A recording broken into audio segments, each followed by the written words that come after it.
Hello students, welcome to our YouTube channel Examosphere. उम्मीद है आप सब बिल्कुल ठीक होंगे और बहुत सारे स्टूडेंट खुश होंगे सरप्राइज को देख के। ये जो न्यू सीरीज हमारी चल रही है, आज हमारा सेकेंड चैप्टर जो आज हम कंप्लीट करने वाले हैं। आप कौन सा चैप्टर, किस बात का चैप्टर, उसकी बातें आगे करते हैं, कंटिन्यू। सबसे पहले एक दो ज़रूरी बातें। ये जो सीरीज चलाई गई है सीयूईटी की, आप लोगों के लिए स्पेशली चलाई गई है ताकि आप लोग अपने मार्क्स को ग्रैब कर पाओ, अच्छे कॉलेजेस में एडमिशन ले पाओ। एक दो ज़रूरी बातें जो मुझे लगता है कि सारे स्टूडेंट्स को पता होनी चाहिए, क्योंकि आप लोग सारे अब उस स्टेज पे हो जब आपका ट्रांसफॉर्मेशन होने वाला है from school student to college student, है ना। अब हम बड़े होने वाले हैं। सो एक चीज़ का ध्यान रखेंगे, ये जो आपका टेलीग्राम चैनल है इसे ज्वाइन कर लीजिए, क्योंकि सारी अपडेट अब आपको यहीं मिलेगी। कोई पीडीएफ होगी काम की, कुछ भी तुमसे कोई भी रेलिवेंट मटेरियल होगा ना, I will share in that group. Okay, so आप इस वाले ग्रुप को ज्वाइन करो आराम से। इसके अलावा ये जो हमारी सीरीज चल रही है ना सीयूईटी पॉलिटिकल साइंस की, ये मैं चैप्टर वाइज करा रही हूँ आपको, ठीक है। सारी डिटेल्स वैसे मैं आपको चैप्टर फर्स्ट में भी दे चुकी हूँ, but still now I am also giving chapter wise. मैं मोस्ट इंपॉर्टेंट एमसीक्यू कराने वाली हूँ, ठीक है। सबसे बेस्ट स्ट्रेटेजी यही रहेगी, अगर स्ट्रेटेजी डिस्कस करें बेसिकली, तो आप क्या करोगे, सबसे पहले चैप्टर को रीड करोगे, है ना। जैसे ही आप चैप्टर रीड करते हो उसके बाद आप आना, वीडियो देखना और सीधा एमसीक्यू लगाना। इससे क्या होगा, आपका कॉन्फिडेंस बूस्ट होगा। डायरेक्ट लगाने बैठोगे तो वो उतना फ्रूटफुल नहीं होगा। और देखो सीधी सी बात है, तुम लोग ना अभी जस्ट बोर्ड दे के आए हो, ठीक है। तो तुम प्रो हो चुके हो, अपना सिलेबस तुम 2-3 बार पहले ही पढ़ चुके हो बोर्ड के टाइम पे। तो अभी बहुत जल्दी जल्दी सिर्फ, और बहुत छोटा छोटा टास्क है यार। चैप्टर रीड किया आपने फटाफट से, उसके बाद तुरंत आए, वीडियो लगाई फटाफट से, हल्की सी स्पीड बढ़ा के लगा लो अगर आपको लगता है तो, जैसे भी अपनी अपनी सहूलियत के हिसाब से। और उसके बाद प्रैक्टिस करते जाओ। आई कैन श्योर यू, मैं बता रही हूँ आपको, मैं इतना श्योर कर सकती हूँ आपको कि मेरी स्टूडेंट 200 में से 200 अगर लेके आ सकती है ना, तो आई एम श्योर आप में से हर एक स्टूडेंट लेके आ सकता है। बस जरूरत है उसके बराबर मेहनत करने की। And not only one student, है ना, मेरे बहुत सारे ऐसे स्टूडेंट हैं जो डीयू में, रेगुलर कॉलेजेस में, कुछ एसओएल में भी हैं, बट उनके कुछ अदर प्लान है इसलिए वो लोग एसओएल में। अदरवाइज हाँ, नो डाउट कुछ कुछ ऐसे भी हैं जो मार्क्स कम की वजह से भी एडमिशन नहीं ले पाए, उनकी बहुत विलिंग थी। तो आई रियली डोंट वांट कि तुम्हारे साथ कोई ऐसा केस हो कि हम चाहते थे रेगुलर लेना बट मजबूरी में अब हमें एसओएल जाना पड़ रहा है या इग्नू जाना पड़ रहा है। So please don't do this. एक छोटा सा काम, चैप्टर रीड करना, प्रैक्टिस लगानी सिर्फ, और देखना तुम लोग अपने फेवरेट कॉलेजेस में एडमिशन ले पाओगे। और इतनी मेहनत की है यार, तो लास्ट मोमेंट पे है, बस लगा दो जी जान, जितनी लगाई जाए तुमसे, है ना। इसके अलावा लाइक शेयर एंड सब्सक्राइब कर देना। देखो शेयर कर देना, क्योंकि ना आप लोगों के बहुत सारे फ्रेंड्स हैं, तो अपने जो 12th वाला ग्रुप है आप वहाँ आप फ्रीली शेयर कर सकते हो ताकि हर स्टूडेंट को हेल्प हो जाए, ठीक है। सो आप शेयर कर देना, सब्सक्राइब जरूर कर देना। मैं सब्सक्रिप्शन का टारगेट लेके चल रही हूँ 5000 का। उम्मीद है मेरे स्टूडेंट्स बहुत स्पीड के साथ इसको पूरा करा देंगे, ठीक है। बाकी शुरू करते हैं। एक चीज और है, अभी जो मैं politics in India since independence वाली सीरीज को चला रही हूँ, सो अभी इसको कंप्लीट करते हैं फटाफट से, क्विकली, देन फिर हम कंटेम्प्ररी पर शिफ्ट करेंगे। एक बात और है, मैंने यहाँ एक बड़ी अच्छी सी लाइन लिखी है, रेडी टू टेक ऑफ, है ना। अब सच में उड़ान भरने का टाइम है, अपन को करके दिखाना है किसी भी कीमत पे, है ना। अगर मेरी ये स्टूडेंट 200 से 200 लेके आ सकती है ना, तो आई बिलीव कि हर कोई लेके आ सकता है, हर कोई, ठीक है। सो स्टार्ट करते हैं। सीयूटी के लिए प्रिपेयर करना। Chapter second, era of one party dominance in India, Bharat में एक पार्टी के प्रभुत्व का युग। I know most of the student English medium के होंगे, बट कुछ कुछ ऐसे भी स्टूडेंट हैं हमारे जो हिंदी मीडियम के हैं। सो आई विल ट्राई कि मैंने कंटेंट दोनों में ही रखा है। सो आपको टेंशन लेने की जरूरत नहीं। कोई डाउट रहता है तो कॉमेंट्स फ्री है, आराम से मैसेज करो, टाइप करो अपने कॉमेंट्स, अपने डाउट, अपनी क्वेरी, मैं जरूर आंसर करूंगी उनका, ठीक है। सो मोस्ट इंपॉर्टेंट एमसीक्यू है। आप देखो, era of one party dominance, हम सबको पता है, हम सब अभी बोर्ड में प्रिपेयर करके आए हैं कि कौन सी पार्टी का डोमिनेंस रहा है। आपको लोगों से ही पता चल गया होगा, कांग्रेस का। इसके साथ साथ और भी आपकी पार्टी रही, कैसे क्या रहा, वो सब हम एमसीक्यू के थ्रू समझेंगे, ठीक है। स्टार्ट करते हैं फटाफट से। Who gave the famous slogan of जय जवान जय किसान। देखो, जय जवान जय किसान का स्लोगन किसने दिया था, हमें पता होना चाहिए। तो किसने दिया है, आपके लाल बहादुर शास्त्री ने, ठीक है। जहां जरूरत होगी वहां मैं एमसीक्यू आपको थोड़ा सा एक्सप्लेन करूंगी, अदरवाइज जो फैक्ट्स हैं उनको कंटिन्यू करते चलेंगे, ठीक है। इसके अलावा, in which of the following year first general election was held. अब देखो एक चीज का ध्यान रखना, आप हमेशा पढ़ते हो ना 1951 से 1952 हम पढ़ते हैं, है ना। पर देखो ऑप्शन में ना 51 दिया ही नहीं है, ठीक है। सो 52 होगा इसका आंसर। एक बात और, इनकेस ऑप्शन में 51 भी अवेलेबल होता बाय चांस, तो भी हम 52 ही मार्क करेंगे। रीजन वही है आपका कि 52 में एंड हुए थे, ओके, और मोस्ट ऑफ द जो जगह है वो 52 में ही इलेक्शन हुए हैं। सो 52 इज द करेक्ट आंसर। तो बिल्कुल विदाउट एनी डाउट ना आप 52 मार्क करके आएंगे आराम से। इसके अलावा एक दो और जरूरी बातें हैं जो आप लोगों को लिख लेनी चाहिए जहां आप अपने नोट्स बना रहे हो। एक छोटी सी कॉपी बना लेना है ना, जहां पर कुछ कुछ फैक्चुअल वन लाइनर डाल के ना, मतलब ओनली ऐसे वन लाइनर डालो और अपने नोट्स बना लो वन लाइनर करके। बहुत अच्छे नोट्स प्रिपेयर होंगे, ठीक है। सिर्फ 1 2 3 करके काफी अच्छी आपकी सीरीज क्रिएट हो जाएगी। सो फर्स्ट इलेक्शन आपका वो कहाँ कह रही हूँ कब हुआ था, 1952 में हुआ था, ये हमने देखा, ठीक है। अगर मैं सेकेंड इलेक्शन की बात करूं, इसका टाइम नोट करो 57। देखो विच इज कॉमन सेंस भी कि भाई हर 5 साल में हुआ है, बट बहुत सारे स्टूडेंट हमारे ऐसे हो जाते हैं कि कई बार ही चेप जाते हैं और एक दो बार आपका टेन्योर शिफ्ट हुआ, वो हम आगे पढ़ेंगे चैप्टर वाइज, ठीक है। सो ये तुम्हारे 3 जर्नल इलेक्शन है। इंपॉर्टेंट चीज क्या लिखवानी है ये तो आपको पता ही है कि मैडम हर 5 साल में हुए हैं। इंपॉर्टेंट चीज सीट्स बतानी है मैंने आपको, है ना। इंडियन नेशनल कांग्रेस की सीट कि कौन से इलेक्शन में कितनी जीती, तो यही 364 जीती फर्स्ट इलेक्शन में, सेकेंड में 371 जीती और फोर्थ में 361। तो बस इस चीज का थोड़ा सा ध्यान रखना, ठीक है। हो जाएगा आराम से, इजी है, तो कोई लोड लेने वाली बात नहीं है। ओके, सो इसको थोड़ा ध्यान रख के लिख लेना। नेक्स्ट क्वेश्चन है, who became the prime minister of the India after first general election. अब ये देख लो, आफ्टर फर्स्ट जनरल इलेक्शन लिखा है, मतलब आफ्टर इंडिपेंडेंस भी पूछ सकते हैं। लैंग्वेज को थोड़ा सा घुमा के हमें पता होना चाहिए कि पहले आपके कौन पीएम रहे हैं, तो हमें पता होना चाहिए जवाहरलाल नेहरू हैं, ठीक है। कमेंट्स में एक आंसर कर देना, पहले आपके प्रेसिडेंट कौन थे, है ना। फर्स्ट प्रेसिडेंट कौन थे, तो आई वांट कि आप कमेंट करके बताओ फर्स्ट प्रेसिडेंट कौन थे आपके। वैसे आई नो कि तुम सबको ही पता है, बट स्टिल आई वांट कि आप टाइप करो, ठीक है। 1957 विच party formed the government in Kerala. देखो ये बात सही है कि हर जगह कांग्रेस का डोमिनेंस था, बट स्टिल एक पार्टी थी जिसने केरला में गवर्नमेंट नहीं, मतलब कांग्रेस ने केरला में गवर्नमेंट नहीं बनाई थी, तो किसने बनाई थी, ऑल्टरनेट था सीपीआई का, ठीक है, कम्युनिस्ट पार्टी ऑफ इंडिया। सो ये हमें थोड़ा सा पता होना चाहिए। नेक्स्ट है आपका, when was the socialist party formed in India. Socialist party कब बनी या कब स्थापना हुई इसकी, तो इसका आंसर है 1948। बट देखो एक चीज और है कि डायरेक्टली 1948 में एकदम से कैसे कोई पार्टी आई, इसकी एक्चुअली रूट्स, ये जो सोशलिस्ट पार्टी है ना, जहां आप अपने नोट्स बनाओगे ना, वहां इसको जरूर से लिख लेना। इसकी जो आपको रूट्स मिलती है ना, वो कांग्रेस की जो सोशलिस्ट पार्टी है ना, वहां आपको इसकी रूट्स मिलती हैं, ठीक है। और एक चीज और बता दूं मैं आपको कि ये जो कांग्रेस की सोशलिस्ट पार्टी है ये कब बनी, एक क्वेश्चन बन सकता है। ये नॉर्मल सोशलिस्ट पार्टी है, ये है कांग्रेस सोशलिस्ट पार्टी। सो ये बनी थी 1934 में। किसने बनाई ये लिख लो, अगर आप चाहो तो लिखना, ठीक है। जेपी नारायण ने बनाई, ठीक है, 3 जनों ने मिलकर बनाई है, ठीक है। इसके अलावा आपके राम मनोहर लोहिया, ठीक है। तीसरे हैं आपके आचार्य नरेंद्र देव, ठीक है। सो मैं शॉर्ट में लिख रही हूं, ये लिख लेना याद से, ठीक है। आचार्य नरेंद्र देव, इन तीनों ने मिलकर इस पार्टी को फॉर्म किया। अब एक चीज और है, ये पार्टी बनी क्यों थी, क्योंकि देखो नॉर्मल आपकी कांग्रेस थी, ठीक है। कांग्रेस के अंदर क्या हुआ, कुछ यंग लीडर थे आपके, है ना, जिन्होंने मिलकर इसको क्या किया, बनाया, किसको, कांग्रेस सोशलिस्ट पार्टी को। रीजन क्या था, क्योंकि ये जो यंग लीडर थे ना, ये थोड़े से रेडिकल थे सोच में, चाहते थे कि भाई रेडिकली जो चेंजेस हो, इगैलिटेरियन थॉट को फॉलो करते थे ये। तो ये चीजें थोड़ी सी इंपॉर्टेंट है इसमें, ये थोड़े से शॉर्ट नोट की तरह लिख लेना। बट जो कांग्रेस थी वो इस थॉट को प्रोसेस नहीं करती थी, तो उन्होंने क्या किया, अपने कुछ कुछ चेंजेस किए थे कांग्रेस पार्टी ने अपने रूल्स एंड रेगुलेशन में, अपने नॉर्म्स में। तो ऐसे में क्या हुआ, क्योंकि देखो अगर ये चेंज नहीं करेंगे तो पार्टी के अंदर ही 2 आइडियोलॉजी डेवलप हो जाएंगी, वो भी गड़बड़ है। तो इसलिए कांग्रेस ने फिर क्या किया, थोड़े से रूल रेगुलेशन चेंज किए, और लास्ट में फिर क्या हुआ, इसीलिए मजबूरन इन लोगों ने क्या किया, 1948 में अपनी, मतलब एक कहते हैं ना सोशलिस्ट पार्टी बनानी पड़ी, बिल्कुल सेपरेट होके।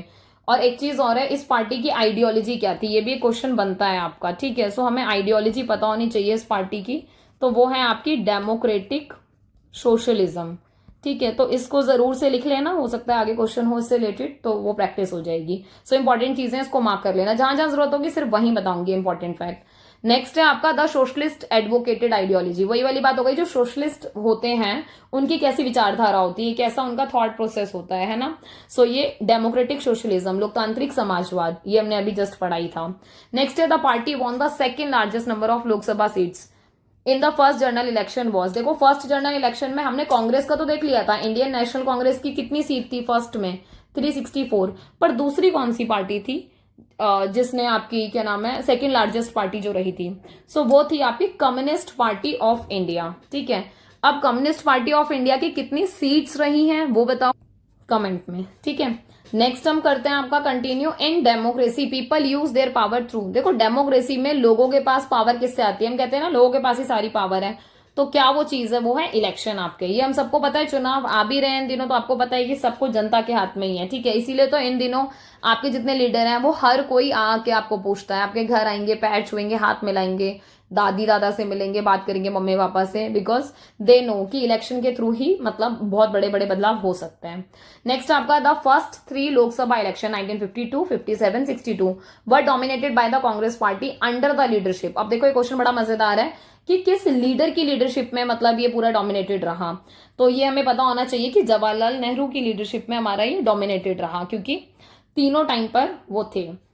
इसके अलावा which one of the following is a state where Congress was not in power even after huge victory in the first general election. देखो देखा जाए तो फर्स्ट जनरल इलेक्शन में कांग्रेस जीती, कांग्रेस का बड़ा दबदबा रहा, 364 सीट्स जीती उसने, ठीक है। बट स्टिल ऐसा कौन सा स्टेट था जहां पर कांग्रेस अपनी वो नहीं बना पाई थी, है ना। ऐसे 1-2 स्टेट्स थे, तो कौन कौन से वो स्टेट थे इस ऑप्शन के अकॉर्डिंग? तो उड़ीसा था, ठीक है। उड़ीसा के अलावा आप 2 नाम और लिखेंगे, वो कौन कौन से थे आपका? एक था मद्रास, ठीक है, और एक है आपका त्रवणकोर। इसको हम क्या बोल देते हैं ऐसे, पहले या आपकी बुक्स में त्रवणकोर कोचीन के नाम से होगा, बट ब्रैकेट में ना केरला भी लिखा होगा, ठीक है।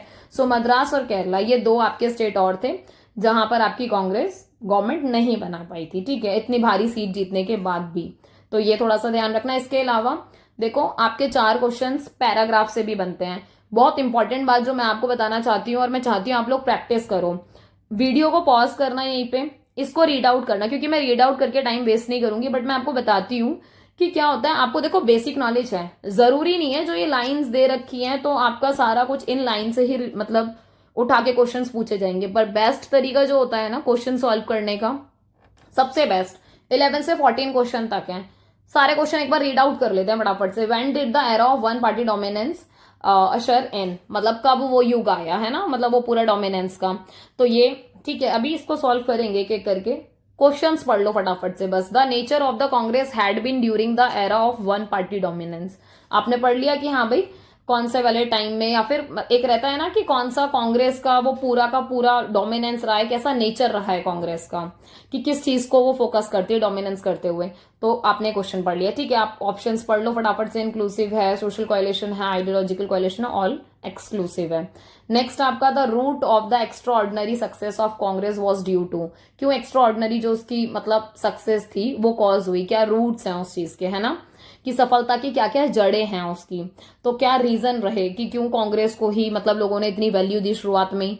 तो हमने ये ऑप्शंस पढ़ लिए, ठीक है। Legacy of the freedom struggle, block advantage, charismatic leadership, all of the above. अब आ जाओ 14 पे। इसमें क्या है, how many consecutive general election showed the dominance of the Congress. देखो क्वेश्चंस घुमा घुमा के पूछे जाते हैं, इसीलिए इस टाइप के क्वेश्चंस दिए गए हैं आपको, ताकि आपको समझ में आए कि क्वेश्चंस चाहे इस तरीके से पूछे या इससे पहले जो हमने किया था उस तरीके से पूछे, आंसर सबके सिमिलर ही रहने वाले हैं।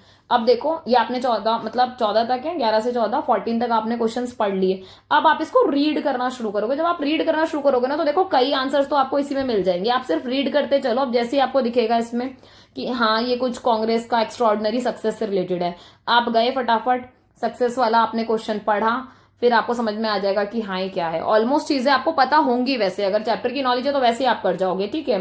सो 1 बाय 1 हम इसको सॉल्व करते हैं, बेस्ट तरीका होता है सॉल्व करने का, ठीक है। अगर आप चाहो तो ऐसे ही करते हैं, साथ साथ ही करते हैं। एक्स्ट्राऑर्डिनरी सक्सेस में आपको पता है फ्रीडम स्ट्रगल बहुत रहा है, तो इस चीज का बहुत क्रेडिट मिला इनको पता है ब्लॉक एडवांटेज बहुत हुआ इस टाइम पे, ठीक है। इसके अलावा कैरिस्मेटिक लीडर्स थे, बहुत ज्यादा कैरिस्मेटिक पर्सनालिटी थी, है ना, हमारे नेताओं की, जिनकी एक होता है ना कि मतलब उनके बोलने भर से बहुत प्रभाव पड़ जाता था। तो ऑल ऑफ द अबव हो गया इसका। अब आप वापस चलो पैराग्राफ के ऊपर, फिर वापस आप पढ़ना शुरू करो कि नेशनल मूवमेंट वाला वो सारा हमने चेक कर लिया, उसमें भाई 4 फ्रंट पे रहते स्ट्रगल के टाइम पे, ठीक है। अब दूसरी बात क्या, कांग्रेस एक ऑलरेडी वेल ऑर्गेनाइज्ड पार्टी थी, ठीक है। और इसके अलावा other party could even think of a strategy. The Congress had already stated its campaigning by the time independence. The party had not only spread across the length breadth of country as seen in the map. अब देखो ये normal बातें हैं, ठीक है। अब इसके behalf पर हम बहुत ज्यादा अपने क्वेश्चन सॉल्व नहीं कर पाएंगे, तो हम अपने बेसिक नॉलेज को यूज करेंगे कि कौन सा वो एरा रहा था, ठीक है। सो एरा कौन सा रहा था जब वन पार्टी डोमिनेंस का आप देखते हो वो युग आया पूरा का पूरा, मतलब जिसको हम मेजरली मानते हैं। तो वो आप किसको मानते हो? वो हो गया आपका सी, क्योंकि 52 में ही इलेक्शन हुए थे आपके और यहीं से शुरुआत हो जाती है, ठीक है। सो बहुत जनरल सा क्वेश्चन था, नॉर्मल।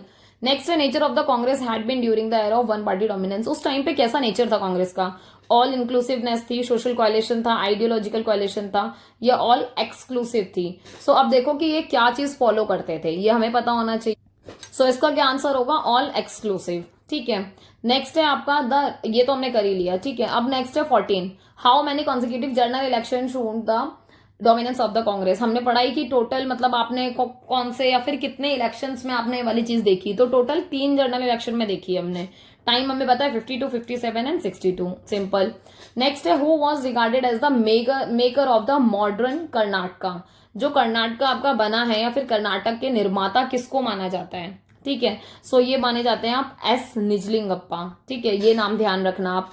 नेक्स्ट है आपका when and where did INC found. INC का मतलब समझ रहे हो ना, इंडियन नेशनल कांग्रेस, ठीक है। आप चाहो तो इसको लिख सकते हो, वैसे लिखने की जरूरत नहीं है, अब तो तुम वैसे भी बोर्ड दे के आए हो तो वैसे ही तुम प्रो हो चुके हो सारे के सारे, ठीक है। सो ये कब बनी थी? 1885 में बॉम्बे में, ठीक है। बॉम्बे याद रख लेना, क्योंकि कई बार कंफ्यूज करने के लिए ना दे देंगे 1885 ही 2-3 ऑप्शन में, फिर तुम कर नहीं पाओगे एलिमिनेट, ठीक है। सो ये ध्यान रखना। इसके अलावा who formed DMK as a political party. Dravida Munnetra Kazhagam, south की पार्टी है ना आपकी, तो किसने इसको मतलब फाउंड किया है, फिर कौन इसके निर्माता रहे हैं? तो क्या नाम है इनका? नटराजन अन्नादुरई, ठीक है। और ये कब हुई है? 1949 में, ठीक है। ये भी हमें थोड़ा सा पता हो, मतलब ये 1949, इसको ढंग से लिख लेना, ठीक है। सो ये 1949 में हुई है, ये पता होना थोड़ा सा जरूरी था। नेक्स्ट आपको हूं among the following was an important leader of भारतीय जनसंघ इन 1951। 1951 में आपके कौन मोस्ट इंपॉर्टेंट जो लीडर थे, मतलब जिनसे आप कह सकते हो कि ये भारतीय जनसंघ के इंपॉर्टेंट लीडर हैं, या फिर पता चलता है इनकी आइडियोलॉजी ऐसी है, तो वो थे आपके दीनदयाल उपाध्याय, ठीक है। ये हमें थोड़ा सा पता हो। इसके अलावा what is the full form of SVD. SVD आपकी एक दल का नाम है, पार्टी है, ठीक है। सो एसवीडी की फुल फॉर्म क्या है आपका? संयुक्त विधायक दल, ठीक है। ये हमें थोड़ा सा पता होना चाहिए, कई बार हम भूल जाते हैं। Who among the following was the first minister of health in independent India. भाई ये देखो, ये क्वेश्चन ऐसा है ना, आई डोंट थिंक ये हर बच्चा कर पाएगा जिसने बुक पढ़ी होगी। अब इसमें एक मजे की बात ये बताती हूँ, जब हम एनसीईआरटी मतलब यूज क्या रीड कर रहे होंगे, है ना, तो रीड करते हुए ना हमें कंप्लीट चैप्टर पढ़ना है। आ रही है बात समझ में? अब कंप्लीट चैप्टर की अगर मैं बात करूँ तो कंप्लीट चैप्टर का मतलब है वो जो बॉक्स दे रखे हैं ना साइड में, ठीक है, ये भी आपको हर हाल में पढ़ने हैं। अगर कोई आपको मैप दे रखा है ना तो उसमें नजर मारनी है, अगर कोई डेटा दे रखा है तो मैप का, ठीक है। इन चीजों को देख लेना, फैक्ट्स को देख लेना जरा, क्योंकि देखो एक एक चैप्टर पढ़ते जाओगे उतना जोर नहीं आएगा। ये वाला जो क्वेश्चन है ना आपका बॉक्स से ही दे रखा है, ठीक है। और इसका आंसर है राजकुमारी अमृत कौर। ये पता होना चाहिए था, नहीं पता तो आप ध्यान रख लेना, बॉक्स में से पूछा हुआ है क्वेश्चन, तो ये बॉक्स भी बहुत ज्यादा इंपॉर्टेंट है तुम्हारे लिए। Next, which of the following party participated in general election. कौन कौन सी पार्टीज ने जनरल इलेक्शन में पार्टिसिपेट किया था? नेशनल कांग्रेस भी थी, कम्युनिस्ट पार्टी ऑफ इंडिया भी थी, भारतीय जनसंघ भी थी, क्योंकि आपने इन सबके अभी लीडर्स ईयर वगैरह सब देखे, तो ऑल ऑफ द दीज हो गया, इसका मतलब ये सभी, ठीक है, डी हो गया इसका आंसर। नेक्स्ट है आपका the first general election in 1952 involve simultaneously election to the Lok Sabha and. अब देखो कि लोकसभा के साथ साथ और कहां पे इलेक्शन हुए थे 1952 में, क्योंकि पहले जनरल इलेक्शन थे आपके। सो स्टेट की असेंबलीज में भी होते, राज्य की विधानसभाओं में, ठीक है, ये हमें थोड़ा सा पता होना चाहिए। भारतीय जनसंघ पार्टी के फाउंडर कौन है, तो ये आपको पता होना चाहिए। तो कौन है? श्यामा प्रसाद मुखर्जी, ठीक है, ये नाम ध्यान रखो थोड़ा सा। एक काम कर लेना, जब आप अपने नोट्स बना रहे हो ना, तो यहाँ पर पार्टी के नेम, ठीक है, यहाँ पर ईयर और यहाँ पर लीडर नेम, यार इनको बना के ना थोड़ा सा लिख लेना एक टेबल फॉर्मेट में, इससे ना इजी हो जाएगा, तुम्हारा आराम से प्रिपेयर हो जाएगा। रिवाइज करते टाइम ना बहुत इजीली आप रिवाइज कर पाओगे ऐसे क्विकली, ठीक है। सो ये काम मेरे कहे से तो जरूर कर लेना, ठीक है। अच्छा, नेक्स्ट है आपका the Bharatiya Janata party traces its root to. अब देखो भारतीय जनता पार्टी ना डायरेक्ट नहीं आई थी, इसकी रूट्स ना मतलब आपको किसी पार्टी से मिलेंगी, और फिर उसका बाद में आप देखोगे कि किस तरीके से नेम चेंज हुआ और क्या क्या चीजें हुई। सो ये सारी चीजें हम चैप्टर में पढ़ते हैं। सो इसका जो आंसर होगा वो भारतीय जनसंघ होगा, है ना। इसकी रूट्स हैं, जो इसकी जड़ें हैं, वो भारतीय जनसंघ से जुड़ी हुई है। नेक्स्ट है how many seats was won by the Congress in second general election. भाई ऐसे क्वेश्चन पूछे जाते हैं, तो बहुत ध्यान रखना। मैं ऐसे ही फ्रूटफुल क्वेश्चन लेके आती रहूंगी, बस शर्त यही है भाई, चैप्टर पढ़ के आएंगे हम पहले, और उसके बाद फिर अपन क्या करने वाले हैं, उसके बाद हम आराम से अपने एमसीक्यू प्रैक्टिस करेंगे। और मैं सही बता रही हूँ, बहुत आराम से तुम्हारा इतना अच्छा स्कोर जाएगा ना। और ये स्ट्रेटेजी आप हर सब्जेक्ट के लिए यूज करो, हिस्ट्री, ज्योग्राफी, मतलब जो भी आपके सब्जेक्ट्स हैं, चाहे आप साइकोलॉजी पढ़ रहे हो, सोशोलॉजी पढ़ रहे हो, whatever you are preparing for. Even physical education is also बहुत ज्यादा स्कोरिंग है लिटरली, तो ध्यान रखना। सो कहने का मतलब है, इस सेकंड में कितने थे आपके 371, फर्स्ट में कितने थे आपके 364, सेकंड में कितने थे आपके 371, ठीक है। हालांकि गड़बड़ हो गई राइटिंग में थोड़ी सी, पर चलो ठीक है, साफ लिख देते हैं 371, ठीक है। थर्ड में कितनी थी आपकी 361, इसलिए 2-3 बार लिखवा दी ताकि आप भी लिख लो 2-3 बार, आपके बार बार वो आंखों के आगे से निकल जाएगा ये डेटा, तो आपको ध्यान रह जाएगा, ठीक है। सो ये हुआ हमारा कंप्लीट जो हमारा आज का था चैप्टर 2, ठीक है। इसके हमने मोस्ट इंपॉर्टेंट आपके कितने एमसीक्यू किए हमने 25। अब देखो आप हर चैप्टर के 25 to 30 एमसीक्यू करोगे ना, ट्रस्ट मी बहुत अच्छी प्रैक्टिस हो जाएगी, और इतनी जल्दी हो जाएगी कि आपको खुद नहीं पता चलेगा। और मैं बहुत जल्दी इसको कवर करा दूंगी, तो आप टेंशन मत लेना, डिले नहीं करूंगी इसको, ठीक है। इसको अपन फ्रीक्वेंटली करेंगे फॉलो, सो डोंट वरी। बाकी कमेंट्स करके बताना सेशन में मजा आया या नहीं। अगर आपको लगता है कोई फीडबैक देना है या किसी और चीज की आपको जरूरत है, कोई सजेशन है, तो यू आर वेलकम। आप हमेशा मेरे को सजेशन दे सकते हो कमेंट्स में, ठीक है। बाकी मेरे ना बच्चों पे भरोसा है, और तुम भी ना खुद पे भरोसा रखो कि भाई हम कर ही लेंगे चाहे कुछ भी हो जाए, क्योंकि अभी हम बोर्ड दे के आए हैं, पूरा प्रिपेयर है। सिर्फ एक बार रिवीजन मारनी है, और रिवीजन करते ही आप देखना आपको सारी चीजें याद आ जाएंगी वापस से। और प्रैक्टिस करो, सिर्फ और सिर्फ प्रैक्टिस से ही आप जीत सकते हो सीयूईटी को, ठीक है। सो बाकी अपना मोटिवेशन बूस्ट रखो, पढ़ते रहो, आगे बढ़ते रहो। लास्ट तक बने रहने के लिए बहुत बहुत थैंक यू। प्रैक्टिस करते रहो जितना मैक्सिमम हो पाए, ठीक है। लाइक शेयर एंड सब्सक्राइब कर देना। सब्सक्राइब का टारगेट है 5000 का, पहुंचा दो। 12th वालों के लिए जो टेलीग्राम चैनल है वो थोड़ा सा अलग है, तो लिंक डिस्क्रिप्शन में मिल जाएगा, आराम से उसको ज्वाइन करो, सारी अपडेट आपको वहां से मिलेगी, ठीक है। All the very best for your preparation, अच्छे से करो, I am here for you, ठीक है। कुछ भी कैसी भी प्रॉब्लम होगी आप लोग मुझे बता सकते हैं कमेंट्स में, will try to find out, okay.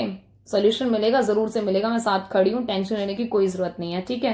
बाकी चलो मिलते हैं नेक्स्ट वीडियो में बहुत जल्दी, तब तक के लिए ध्यान रखो, पढ़ते रहो, आगे बढ़ते रहो, बाय।